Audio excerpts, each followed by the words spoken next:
এটোত কৈছে যে জুবিন দাক লৈ যেটো মান দিনৰ পৰা চলি আহিছিল ন যে হত্যা কৰা হৈছে ষড়যন্ত্ৰ কৰি কিনে হেতু তেওঁলোকে নইচ্ছাত কৰিছে বাইকৰ ইএমআইও দিব লাগে 3174 টকা আছিল ইএমআই মানে মোৰ 3 বছৰৰ কাৰণে তেনে এটা অৱস্থাত মই মোৰ ৰিলায়েন্সৰ জবটো এৰি দিছিলো So hey guys, Jubin Dak আমি হেৰুৱা প্ৰায় এমাহে হ'বলে হ'ল আৰু ইমান দিনৰ পৰা ভিডিও বনাম বুলি ভাবি আছিলো যদিও বনাব পৰা নাছিলো আসলে নিজক মানে প্ৰস্তুতি কৰিব পৰা নাই ৰেডি কৰিব পৰা নাছিলো ভিডিও বনাও বুলি জুবিন দাৰ বিষয়তে হওক বা আন কোনো বিষয়তে হওক কিন্তু আজি বহুত দিনৰ পিছত নিজকে জোৰ দি হওক বা নিজকে হেঁচা দি সাহস দি ভিডিও এটা বনাবলৈ উলাই আহিছো বা মানে আৰম্ভ কৰিছো ভিডিওটো বনাবলৈ আচৰিতও লাগে জুবিন দাৰ কাৰণে যে আমি আজিলৈকে ন্যায় বিচাৰি আছো জুবিন দাৰ মৃত্যুৰ বাবে মৃত্যু হোৱাৰ ন্যায় বিচাৰিব লগিয়া যে আমাৰ হ'ব পাৰে হেতু সপোনটো আসলে হবা নাছিলো এদিনো বা মনলে কেতিয়াও অহা নাছিলে মই ভিডিও নাই বনোৱা যদিও ইউটিউবতে হওক বা ৰিলতে হওক ফেসবুকত বা ইনষ্টাগ্ৰামত সোশ্যাল মিডিয়াত মানে #JusticeForJubinGarg এটো সদায় লিখি আছো বা পোষ্ট কৰি আছো আৰু হেহতিয়া ভাবে দেখিছো যে আপোনালোকে নিশ্চয় গম পাইছে যে #JusticeForJubinGarg টো এতিয়া 1 নম্বৰত আছে 1.5 মিলিয়ন ক্ৰছ কৰিছে #JusticeForJubinGarg আমি আসলে আমাৰ প্ৰত্যেকজন অসমীয়া কৰিব পৰা জুবিন দাৰ বাবে যদি আমি ন্যায় পাবলৈ হয় আমাৰ ফালৰ পৰা কৰিব প্ৰতিবাদ হিচাপে মানে লব পৰা আমাৰ ফালৰ পৰা কৰিব পৰা ডিজিটালি এটোৱে অপচন আছে যে আমি সদায় ডেইলি ভিডিও হওক বা ৰিল হওক যদি দিব নোৱাৰো ভিডিওটো যদি মানে আমি একো দিব নোৱাৰো বনাব নোৱাৰো এটলিষ্ট পোষ্ট কৰক ডেইলি কিবা নহয় কিবা পোষ্ট কৰক জুবিন দাক লৈ আৰু বেলেগো যিবা বিষয়ত যদি পোষ্ট কৰে ফটো হওক বা কিবা ভিডিও হওক ফেসবুকত হওক বা ইনষ্টাগ্ৰামত তাত মানে আপোনালোকে #JusticeForJubinGarg টো লিখি যাব 1.5 মিলিয়ন #JusticeForJubinGarg হল তাৰ মতলব এটো নহয় যে আমি ৰখি যাব লাগে যেতিয়ালৈকে জুবিন দাই সঠিকভাৱে উচিত ন্যায় নাপায় তেতিয়ালৈকে আমি আমাৰ এই যাত্ৰাটো অব্যাহত ৰাখিমে জুবিন দাই ন্যায় পাবই লাগিব এতিয়া মই ফেসবুকটো খুচৰি থাকোতে এটা নিউজ পালো যত গম পোৱা গৈছে যে সিংগাপুৰ আৰক্ষীয়ে এখন বিবৃতি প্ৰকাশ কৰিছে আৰু সেই বিবৃতিটোত গম পোৱা গৈছে প্ৰাথমিক তদন্তত এটা কথা সিংগাপুৰ আৰক্ষীয়ে কৈছে প্ৰাথমিক তদন্তৰ মানে এটা ফল হিচাপে আৰু এটোত কৈছে যে জুবিন দাক লৈ যেটো মান দিনৰ পৰা চলি আহিছিল ন যে হত্যা কৰা হৈছে ষড়যন্ত্ৰ কৰি কিনে হেতু তেওঁলোকে নইচ্ছাত কৰিছে প্ৰাথমিক তদন্তত এটো গম পোৱা গৈছে হা আৰু তেওঁলোকে এবুলিও কৈছে যে 3 মাহ এটা প্ৰায় মানে সময় লাগিব 3 মাহলৈকে সময় লাগিব বুলি কৈছে আৰু তদন্তটো সম্পূৰ্ণ হ'বলৈ আৰু সিংগাপুৰ আৰক্ষীয়ে জুবিন গাৰ্গৰ মৃত্যুক লৈ ভুৱা খবৰ বিয়পি আছে বুলিও কৈছে এটা কথা আপোনালোকেও মন কৰি আছে সাগে জুবিন দাৰ হে ঘটনাটো হোৱাৰ পৰা আজিলৈকে প্ৰায় মাহে হ'ব হ'ল তো আজিলৈকে আমি জুবিন দাৰ বাবে ন্যায় বিচাৰি আছো কিন্তু তাৰ হলনি আমি কিবা এন্টাৰটেইনমেন্টও পাইছো বুলি ক'ব পাৰি কোন বিলাকে দি আছে কোন সকলে দি আছে গম পাইছে আপোনালোকে কিবা বিষয়টোক বেলেগ ধৰণে কিছুমানে ফালৰি কাটি লৈ গৈ আছে মানে কিবা কিবি মানে বিচাৰিছো ন্যায় কিবা কিবি উল্টা পুল্টা ওলাই আছে কি কম ইয়াৰ ওপৰত বুজাই বুজিছে নিশ্চয় মানে কোনোবা এটা ফালকে ক'ব নোৱাৰি কোনো কম নহয় বুলি কয় যে সেইখিনি দেখা গৈছে এতিয়া এটাই যদি এখুব চৰা ইটো তাতকে এখুব চৰা তেনেকুৱা টাইপৰ মানে বাৰু যি কি নহওক আমাৰ সকলোৰে এটোৱে মনৰ কথা আপোনালোকে হেতু কথা নিশ্চয় ভাবিছে যে কি আমাক মুঠতে যিমান পাৰি সোনকালে আমাক ন্যায় লাগে আমাৰ জুবিন দাই ন্যায় পাটো আমাক লাগে খুব জলদি যেন এইবিলাক প্ৰক্ৰিয়া শেষ হৈ যায় গম পাইছো বাৰু যে ন্যায় পাটো খুব এদিনতে হৈ যোৱা কথা নহয় ভুকুতে কলটো পকাৰ নিচিনা প্ৰসেস আছে সময় লাগে বস্তুবিলাক কৰিবলৈ গম পাইছো কিন্তু যিমান পাৰে যেন জলদি চৰকাৰে হওক বা আৰক্ষী প্ৰশাসনে এটোৰ ওপৰত গুৰুত্ব দিব লাগে সোনকালে আমাৰ জুবিন দাই ন্যায় পাটো আমি বিচাৰো যিদিনাখন জুবিন দাই ন্যায় পাব উচিত ন্যায় আৰু এটা কথা হয় এটো কথা সবে গম পাইছে যে হয় যে ডাইৰেক্ট হত্যাকাণ্ড এটো নহয় কিন্তু তেওঁলোকৰ অবহেলাজনিত কাৰণ বা তেওঁলোকৰ গুৰুত্বহীনতাৰ কাৰণে আমি জুবিন দাক হেৰুৱালো গতিকে তেওঁলোক তো দুখী হয় তেওঁলোকৰ বাবে আমি হেৰুৱালো যিকেইজন ব্যক্তি কথা নাম ওলাই আছে সিদ্ধাৰ্থ হওক বা শ্যামকানু মহন্ত হওক যোন কিজন দুখী হয় সেইজনে শাস্তিটো পাবই লাগিব উপযুক্ত শাস্তি মই এতিয়া ডিব্ৰুগড়ত আছো চাকৰি জয়নিং নোহালৈকে ইয়াতে থাকিম অলপ এতিয়া ওলাই যাম আজি বাইকখনৰ ওপৰতো ভিডিও এটা বনাবলৈ আছে কাৰণ 4 বছৰ সম্পূৰ্ণ হৈ গল যোৱা মাহৰ 26 তাৰিখে ছেপ্টেম্বৰৰ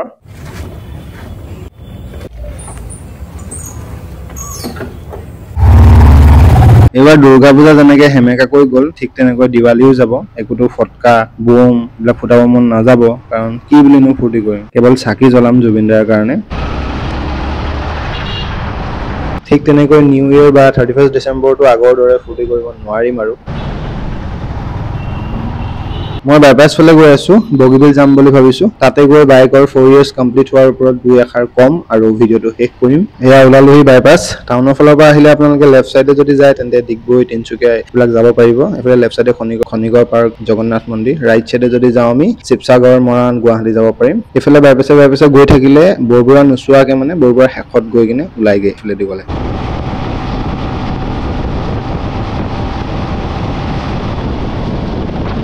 আহি গলো এতিয়া ৰাস্তাত আহি গলো মই যেহেতু আজিৰ ভিডিঅ'টো বাইকখনৰ ওপৰতে বনাবলৈ লৈছো আৰু মোৰ বাইকখন 4 বছৰ সম্পূৰ্ণ হ'ল ছেপ্টেম্বৰৰ 26 তাৰিখে যোৱা মাহৰ 2021ৰ ছেপ্টেম্বৰ মাহৰ 26 তাৰিখে লৈছিলো অলপ দেখাই লওঁ আপোনালোকৰ বাইকখন এফালে চক এখনে 4 বছৰ হিচাপত আৰু ধুনীয়াকে তুলি তালি ৰাখিছো আৰু মানে ভালকে ৰাখিবলৈ চেষ্টা কৰিছো আৰু স্ক্ৰেচ আছে মই দেখুৱাই দিছো হা ইয়াত ভাঙিছিলে এক্সিডেন্ট হওঁতে এইফালে এইটো চক ভাঙা আছে আজিলৈকে ঠিক নাই এইটো ইমান চকুত নপৰে ন মই থৈ দিছো মানে এইটো মোৰ কাম নাইকিয়া GoPro 2 বছৰ সম্পূৰ্ণ হ'ব হ'ল মাইকৰ প্ৰব্লেম আজিলৈকে সলভ কৰিব পৰা নাই তো বেলেগ এটা সলিউশনৰ কাৰণে বস্তু এটা অৰ্ডাৰ কৰিছো চাওঁ কি হয় এয়া বাইক আৰু লুকিং গ্লাছ এখন এৰুৱা আছে যোনে গম নাপায় মই কৈ দিছো কথাটো কি হ'ল নয়েজ খুব আহে মানে মটৰ ব্লগিং কৰিলে সেইটো কাৰণে যিমান মই মটৰ ব্লগিঙৰ ক্লিপ ললো ন এতিয়া তাত ভইচ অভাৰহে কৰিছো আৰু যেহেতু ৰেগুলাৰ মটৰ ব্লগাৰ বা ব্লগাৰো নাছিলো ন সেইটো কাৰণে ইমান গুৰুত্ব দি সলিউশনৰ ক্ষেত্ৰত আগবঢ়াও নাছিলো এতিয়া বনাম বুলি যেহেতু ভাবিছো ন সেইটো কাৰণে ট্ৰাই কৰি আছো আৰু বস্তু এটা অৰ্ডাৰ কৰিছো আৰু আৱাজটো ৰখাবলৈ আৰু মানে যেটো নয়েজটো আহে যে আৰু এখন বাইকৰ জীৱনৰ প্ৰথমটো এক্সিডেন্টৰ চিন হিচাপে আজিলৈকে এইটো চেঞ্জ নাই কৰা বুলি ভাবি লৈছো আৰু কৰিব লাগিব আৰু বাকি এখনে মই বাইকখন চবলৈ চেষ্টা কৰিছো আৰু আজিলৈকে ভালদৰে মৰম চেনেহ বহুত মৰমৰ বাইক এখন মাজতে বিকাৰ কথা ভাবিছিলো হা ডিউক 250 খন ল'ম বুলি ভাবিছিলো এইটা যেটো ফোনৰে ৰেকৰ্ড কৰি আছো ন সেইটো ফোনৰ জায়গাত মানে বাইকখনে ল'ম বুলি ভাবিছিলো আইফোন 16 Pro হয় এইটো বাইকখন ল'ম ভাবিছিলো বহুতখিনি কথা ভাবি মেলি ডিউক 250 খন নতুন যিখন ওলাইছে সেইখন নলৈ মেলি ফোনটো ললো কাৰণ এখন জীৱনৰ মোৰ প্ৰথম বাইক তো বিকিবলৈ মন নগল লগতে সেইখন বাইক যদি ল'বলগীয়া হয় আৰু বেছি খৰচা হ'লতেন আৰু সেইখন মেইনটেনেন্স তেল বেছি খোৱা হেবিটো আছে আৰু এই বাইকখন মোৰ নিবিকা আৰু এটা মেইন ৰিজন এইটোৱে এই বাইকখনে মানে মোৰ একদম আৰম্ভণিৰ পৰা মোৰ লগত আছে আচলতে বহুত কিবা কিবি নথকাৰ পৰা জিৰৰ পৰা অকমান কিবা এটা হোৱা লৈকেও মোৰ লগত আছে মানে কিবা মোৰ কাৰণে লাকি ফিল কৰা নিচিনা মই এখন লাকি ফিল কৰা নিচিনা হয় বাইকখন আছিলে বহুত মৰমৰ চেনেহৰ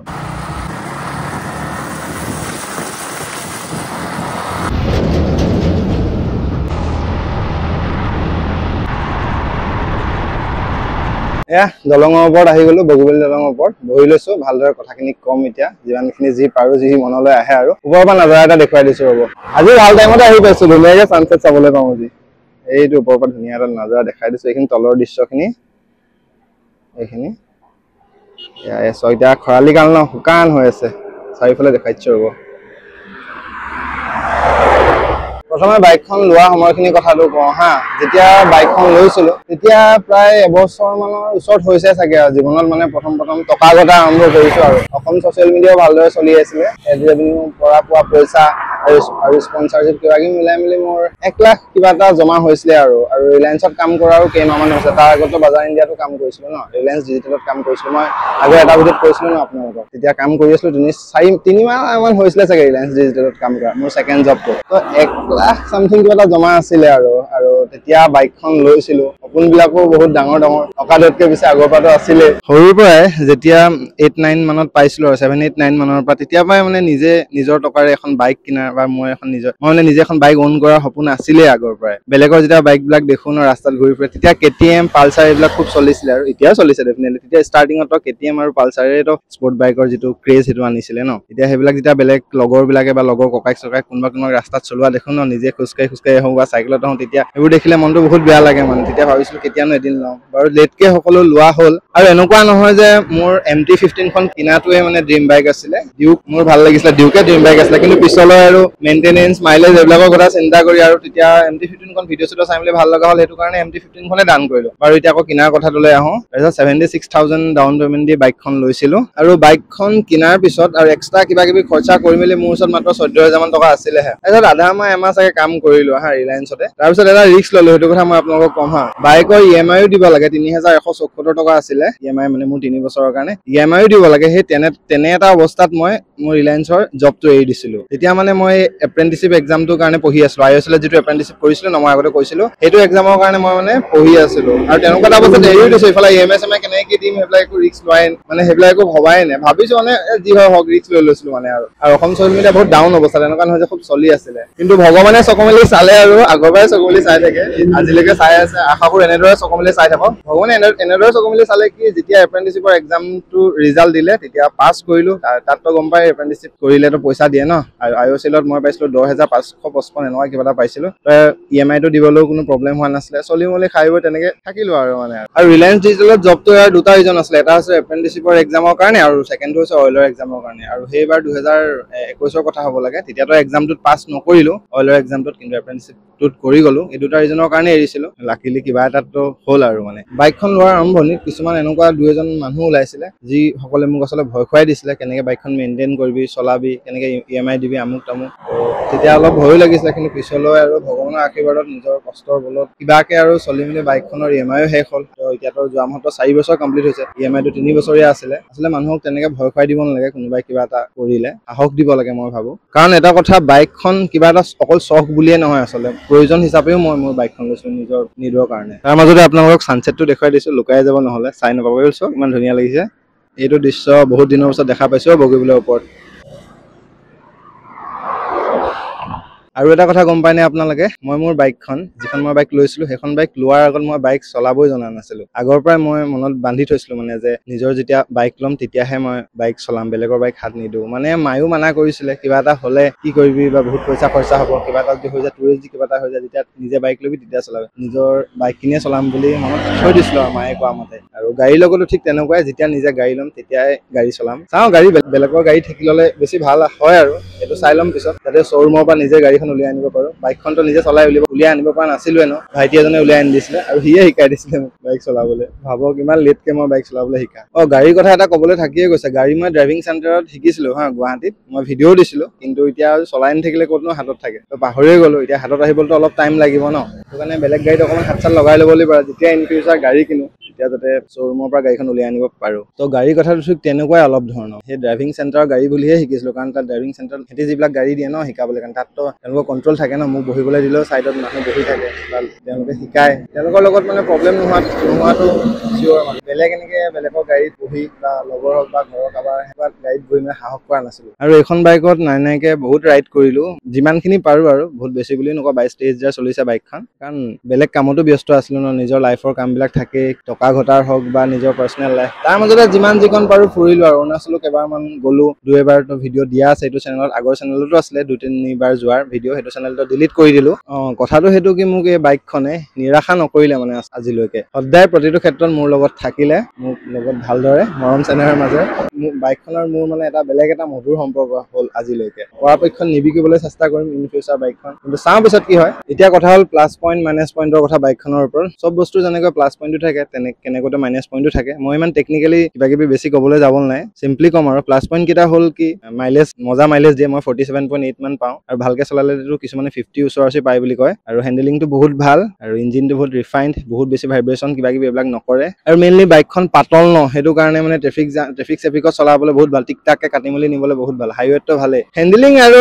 প্লাছ মাইলেজ ভাল এই দুটা মোৰ কাৰণে ফেভৰেট পইণ্ট আৰু বাইক মাইনাছ পইণ্ট দুটাই কম চিটটো সৰু হয় সেইটো কাৰণে পিছফালে বহাজনৰ কাৰণে অলপ দিগদাৰ হয় লং ৰাইড কৰিলে আগফালে বহাজনৰ কাৰণে ঠিকেই বাৰু এই পিলিয়ন ৰাইডৰ কাৰণে অলপ দিগদাৰ হয় আৰু কমফৰ্টেবল নাছিলে নতুনকৈ কিনোতে কিন্তু মই কুচন আৰু এক্সট্ৰা কভাৰ কিবা লগাই ল'লো 800 টকাত এতিয়া অলপ কমফৰ্টেবল হয় ইয়াতকে ওখ কৰিলে আৰু কমফৰ্টেবল হ'ব আৰু এটা মাইনাছ পইণ্ট এইটোৱে কি পাহাৰীয়া জেগাত অলপ ওপৰলৈ উঠি যোৱা জেগাত মানে ষ্ট্ৰাগল কৰে বাইকখনে আৰু টানা নিচিনা লাগে আৰু ওখ জেগালৈ অলপ এতিয়া এনেকুৱা নহয় যে বহুত কমফৰ্টেবল হয় চিটটো এতিয়াও টিকা বিষায় কিন্তু আগতকৈ অলপ কম আৰু নতুন কিনোতে মানে ষ্টকত যিটো আহে মানে চিটত যিমান যি কোমল কি লগাই দিয়ে ন এইবিলাক ইমান কমফৰ্টেবল নহয় মানে বহুত টিকা বিষায় এতিয়া অলপ কম বিষায় আৰু ইয়াতকে অলপ যদি মই কোমল কৰি লওঁ ওখ কৰি লওঁ তেতিয়া আৰু কমকৈ বিষাব মানে বিষটো কমিব আৰু লং ৰাইড কৰিবলৈ প্ৰব্লেম নহ'ব আৰু এতিয়া যদি মই বাইকখন চেঞ্জ কৰা নকৰাৰ ওপৰত আৰু বেলেগ বাইক লোৱাৰ ওপৰত ক'বলৈ যাওঁ আপোনালোকে যদি সুধে বা নহ'লে তেতিয়াও যদি মই ক'বলৈ যাওঁ এই বুলিয়ে ক'ম যে চেঞ্জটো ইমান জলদি কৰাৰ কথা নাভাবোঁ ৰিজন এটা ক'লোৱে মই উঠনিয়ে আৰু এতিয়া মানে নেক্সট ইন ফিউচাৰ যদি লওঁ 4 চকীয়াই লোৱাটো মই মানে প্ৰিফাৰ কৰিম আৰু তাৰ পিছত যদি কিবা বাহন লওঁ তেতিয়া মানে টুৰিং বাইক এখন ল'বলৈ মন আছে কিন্তু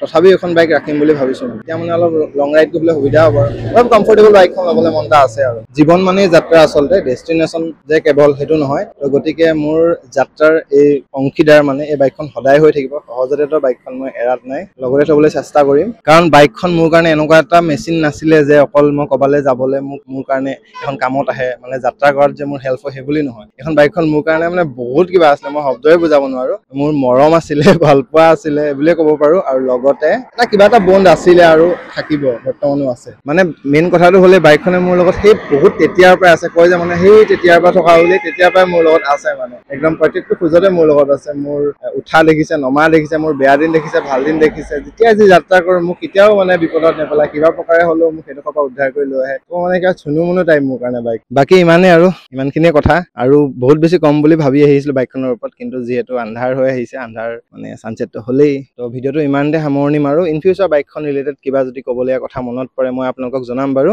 নেক্সট ভ্লগত লগ পাই আছো বাই বাই যিসকল নতুন আহিছে তেওঁলোকে চেনেলটো ছাবস্ক্ৰাইব কৰি বেল আইকন টিপি অল কৰি ল'ব নেক্সট ভ্লগ লগ পাম বাই বাই